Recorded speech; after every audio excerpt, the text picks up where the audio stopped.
யாக்கோபு 1:12 சோதனையை சகிக்கிற மனுஷன் பாக்கியவான், அவன் உத்தமன் என்று விளங்கின பின்பு கர்த்தர் தம்மிடத்தில் அன்பு கூறுகிறவர்களுக்கு வாக்குத்தத்தம் பண்ணின ஜீவ கிரீடத்தை பெறுவான்.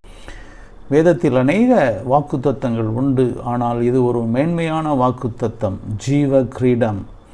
ஆனால் நாம் சோதனையை சகிக்க வேண்டும். சோதனைக்காரனாகிய சாத்தான் இதோ கர்ச்சிக்கிற சிங்கம் போல் அலைந்து எவனை விழுங்கலாமோ என்று செல்லுகிறான். ஆனபடினாலே இந்த வாழ்க்கை ஒரு ஆவிக்குரிய போராட்டமான வாழ்க்கை.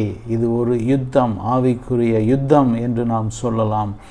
கர்த்தரின் பலம் கொண்டு பரிசுத்த ஆவியானவரின் துணையினால் வேத வசனத்தின் வெளிச்சத்திலே சாத்தானை மேற்கொள்ள கர்த்தர் பலன் தருவாராக.